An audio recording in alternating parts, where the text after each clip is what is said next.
This Is Your Life, and those hysterical scenes were from the 1960s. The pop group who were at the centre of attention then are still going strong in the 90s. In fact, they're here at Radio 1 as guests of the Steve Wright in the Afternoon programme to talk about their 1991 album. 1984. It is Radio 1 FM. Here's a tune from 1968 on 1 FM. They started as schoolboys earning pennies at speedway stadiums. They've had their setbacks and they've made their comebacks, and they're still among the top of the world's pop stars, and they're writing songs for others as well. Here in the studio, one of their tracks is just coming to an end. Okay, that was 1968. This is 1991. They were here before on Steve Wright in the Afternoon, and they're here again. My special guests are the GEES. The GEES are here. Yes, despite the rumours, we're back. Yes. Oh, my God. And the reason why I'm here, of course, is to say, gentlemen of the Bee Gees, tonight, this is your life. I don't believe it.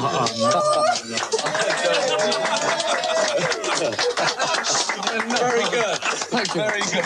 I'm sorry. It was all lies. Thank you, Steve. It's a setup. Oh, man. It's a setup. It's a setup. It's a setup. We've got a slightly larger studio waiting for you just down the road. Right. So, I'd like to come this way. Steve, tell the listener to serve it as normal now.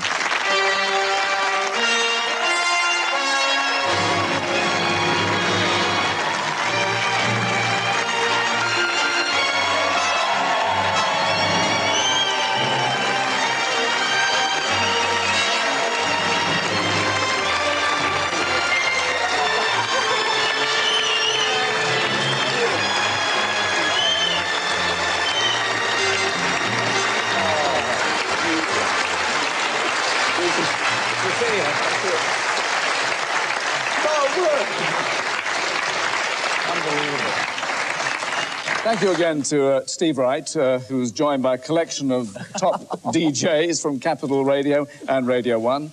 We couldn't have sprung our surprise without secret meetings at your homes in Miami with some special people. Barry's wife, Linda, with children Michael, Travis, Ashley and Stephen. Robin's wife, Queena, and sons Robin, John and Spencer.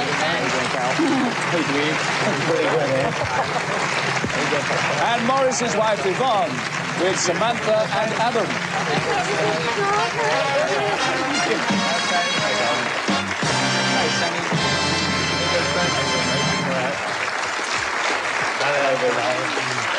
God, you did this well. That's the best-looking bunch we've had on stage for a long time. But safely surrounded by your greatest fans and with the very best of the Bee Gees high in the charts, let's look back on 4 decades of making music.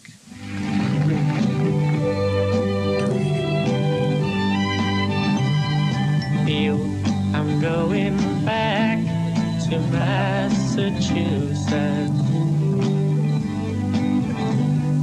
Something's telling me I must go home.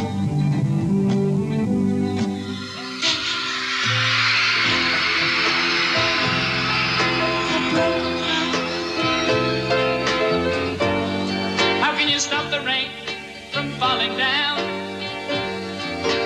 How can you stop the sun from shining? What makes the world go round? Stop talking, telling me lies. Nobody believe what you say. It's your job talking that gets in the way. Living on the nights on Broadway, singing them love songs, singing them straight to the heart.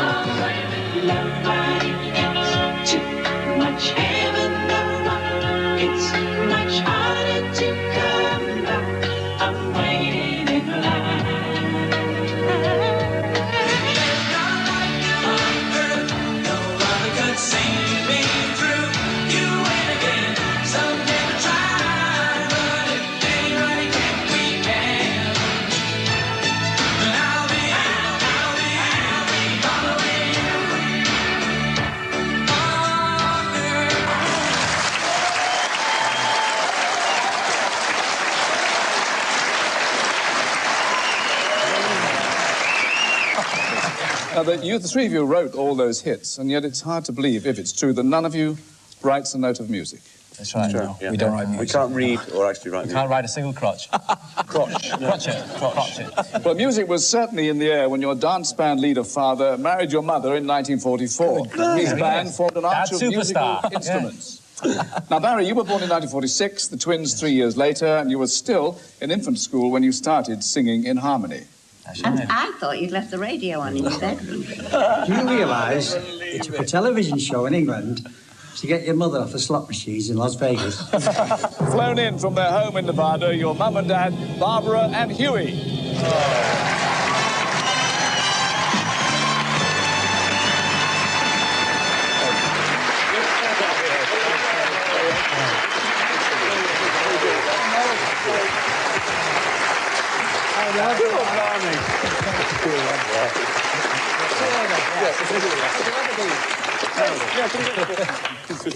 It's a long walk down there, isn't it?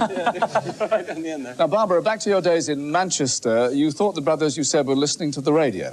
So you opened the bedroom door. Then you closed it I thought they were listening to the radio. I opened the bedroom door, and the three of them, the two little tots and Barry, were sat on the bed singing in perfect harmony. Ah. And they did an encore for you, Huey, when you got home. Yeah, they were really great. And what happened shortly after that is Barry got the bottom of an old cheese barrel, put a piece of wood on it, pinched the household fuse wire, and made a guitar. And then when I saw things were heading that way, I bought him one, £4. Second-hand guitar, right? And that's where it all started. Well, by that time, your father's band leader job had brought the family back to Manchester from your birthplace in the Isle of Man. It was 1955 and rock and roll ruled. Saturday morning children's cinema clubs held competitions, kids miming to stars like Bill Haley and the Comets. But somehow the record you took along got broken. So, Maurice, what happened next? Well, actually, we in those days, records broke. They were not, they weren't unbreakable. And we were walking towards the theatre door, and I dropped it. And we were going to mime to it, because the kids mimed, but it broke. We got onto the stage manager put the microphone in front of us, and we sang Lollipop. Yeah. Which was what we used to sing at home all the time. How did that go? Oh, no. All right, okay. This is twice the fee. Yeah, right. All together now. Lollipop, lollipop, lolly, lolly, lolly, lollipop, lollipop, lolly, lolly, lolly, lollipop, lollipop, lolly, lolly, lolly, lollipop, lollipop.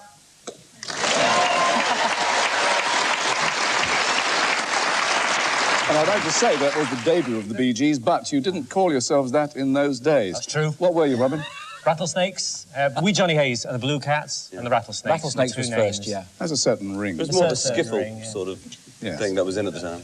Well, I don't know if you had a feeling then, lads, that you would go far, but just 2 years later you did, to Australia. The family settles at Redcliffe near Brisbane. Now, Huey, you have to spend months at a time out in the bush working as a photographer's assistant, but the boys make quite serious pocket money singing from the back of a truck between races at the local Speedway Stadium. And your career gets a kickstart when your talent spotted by a Brisbane DJ. He features you on his top-rated lunchtime programme. Next, you're picked up by local television. Here is your very first appearance.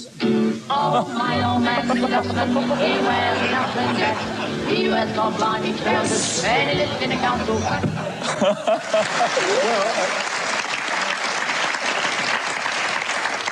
An early influence on your musical style was, oddly enough, not a dustman, but an international star you never dreamed would one day become a close pal. From Connecticut, Neil Sedaka. Congratulations, Morris, Robin, and Barry. I've been a Bee Gees fan for at least 30 years. I'm dating myself. They write the best songs. They are standards, evergreens, and they appeal to every age group. Sorry I'm not with you guys. Regards from Westport, Connecticut, from the Sedaka family. And keep going. We love you. Bye. Thank you, Neil Sedaka.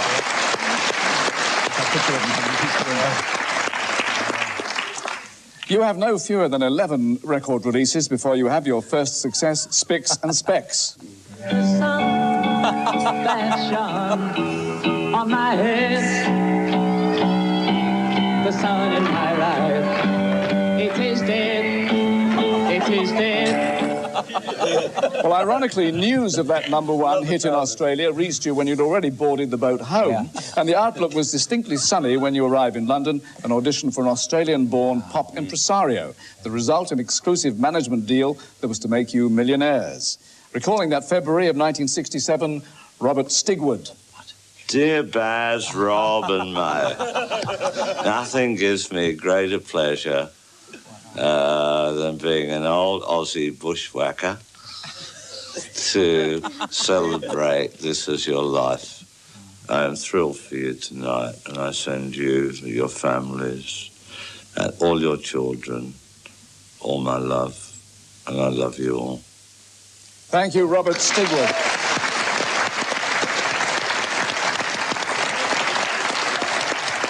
Well, now, by September, you'd released the first of your international hits, New York Mining Disaster. By the end of the 60s, you had over 24 #1s in 15 countries. And someone else was finding fame in films, such as Twinkie and Straw Dogs. Close family friend Susan George. Oh, come on.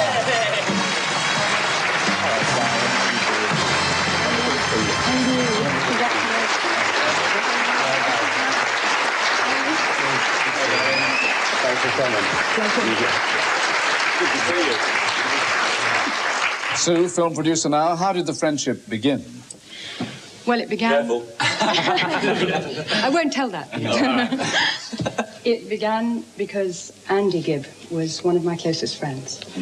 And he introduced me to the boys and indeed to the family. And for me, they were my American family and always at home for me and always there for me. Ah, lovely. Thank you very much, Susan George. Thank you.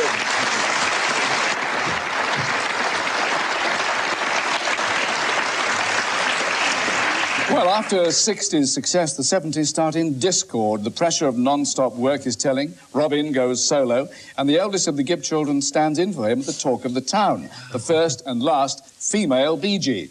But she quit the pop scene and now runs her own boarding kennels in Sydney. Your sister, Leslie. Wow. Hi, guys. I'd love to have seen your faces at this time. I'd have given anything to have been with you. Anyway, we will be next year if everything goes according to plan. Hi, I bet it was a wonderful surprise. We're very proud of you. Congratulations, and I hope it's still going on for years to come. Hello, I would just like to say hello to my cousin Travis. Big waves. Lovely. Thank you, Leslie and family. Now, you three are back on song with a vengeance by 1971 with a #1 in the American hit parade and a triumphant return tour of Australia. Your continuing domination of the charts hits a peak in 1978 with your songs for Saturday Night Fever.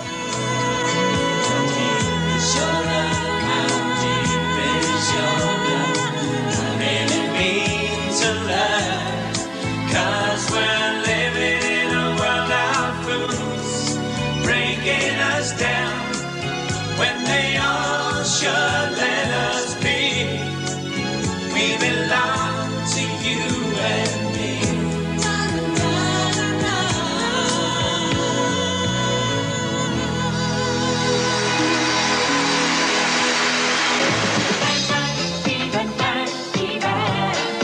We know how to do it.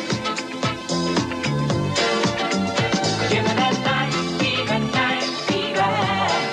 We know how to show it.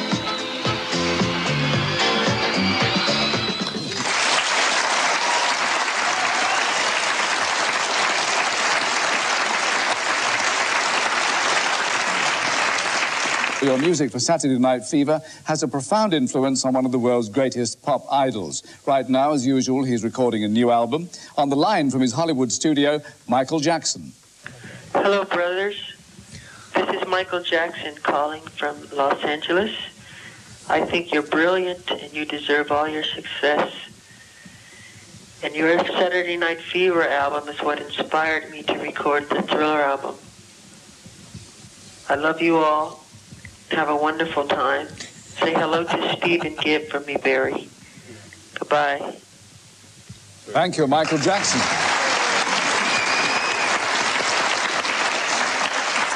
You'll also find harmony away from the recording studios. All three of you find married happiness second time round. Barry to Linda in September 1970, after being introduced by young Jimmy Savile himself. Morris to Yvonne in October 1975, and Robin to Dwina in July 1985. Then, as if 6 Grammy Awards weren't enough, you even got to be impersonated, all three of you, by a certain mad broadcaster. Wonderful. Great. Let me see. Oh. Yeah.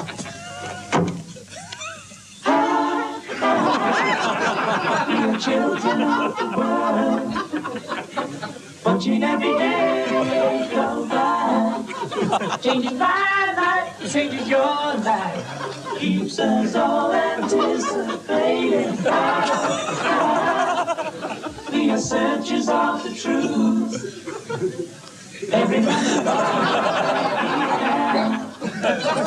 And back in roughly one piece tonight, Kenny Everett.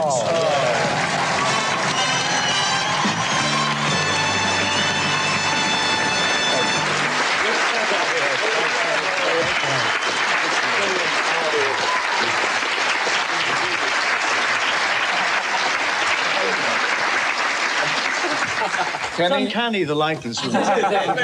We look just like you. You looked wonderful on the screen there. I look wonderful now, you rat. Actually, the only problem with that sketch was because, apart from doing all the parts and taking years about it, was getting a really hairy chest wig. So we scoured town, wig specialities, Bermans. We couldn't find one that was hairy enough, so we borrowed Barry's. That was worth working on, Kenny. That's Thank my funny you very line. much Good night.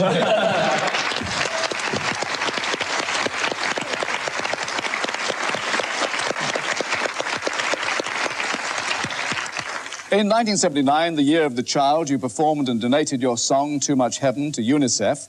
The Prince's Trust has also benefited from your charity appearances, as has Capital Radio's Help a London Child. Come the 80s, you start to concentrate on writing and producing recording hits for other stars. And we got nothing to be guilty of.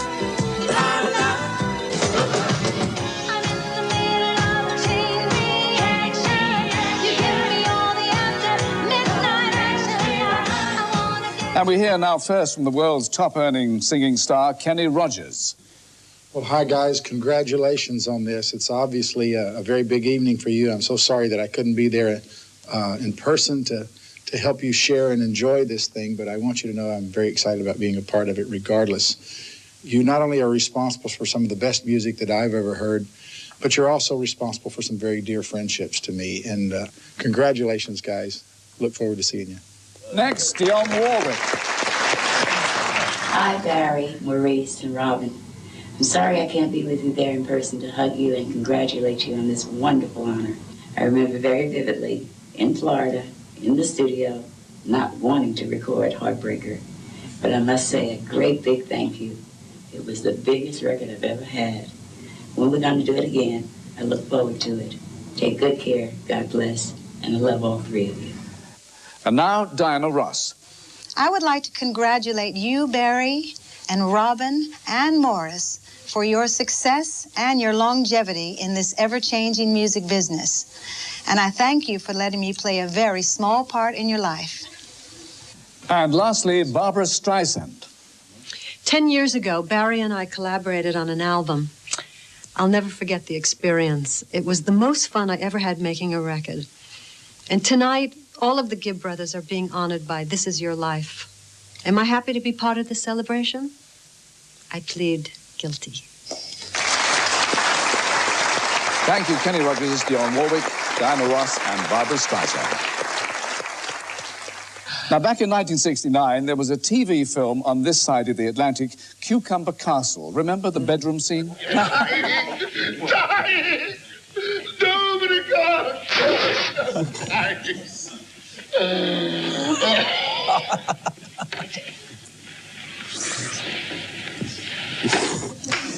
Your co-star, you call him your old uncle, in fact, Frankie Howard. No. Oh, he's great.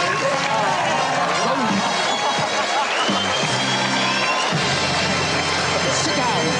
Get away. sit down. Stand aside. Now, sit down. All right. How dare you? How very, very dare you? Shut your faces. I want a public apology. We did this film. It was called the Sergeant Pepper's Lonely Hearts Club Band. Terrible film. I was marvellous, mind you, but the rest you were very good. I was. You were very brilliant. And these, and what about Cucumber Castle? How you dare sit there and look me in the face? They got me into bed. I'll rephrase that. I was in bed and playing a grandfather. To them, only a couple of years younger. So grandfather. Ladies and gentlemen. Don't you dare! Nice. Anyway, I forgive you. I forgive you. Anyway, God bless you. Anyway, I still need the money, so if you got any more work, I'll be grateful. Thank you, Frankie Howard. All right.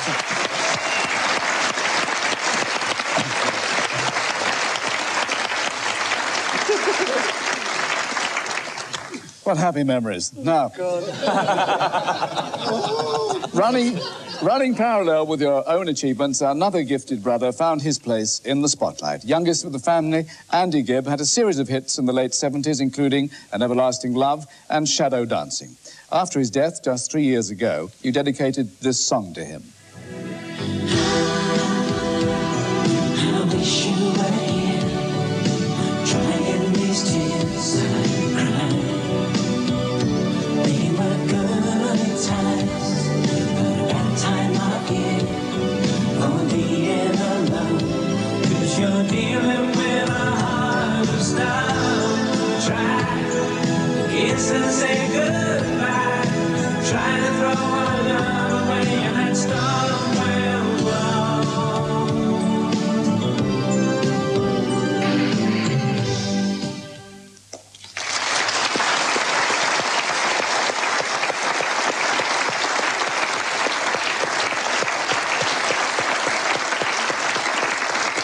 Well, the 90s see you once more as top international performers with worldwide hits like this from your new album, High Civilization, Secret Love.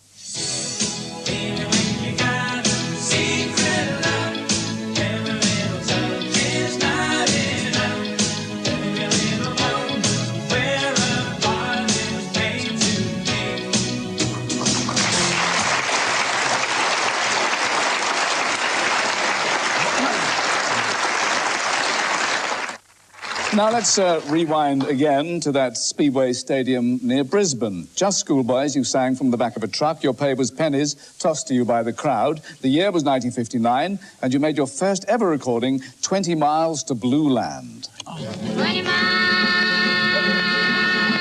to Blue Land. You can dig this up. 20 miles to Blue But to me, it seems like only yesterday. The Brisbane DJ who set your future spinning all those years ago, from Australia, Bill Gates. Oh, come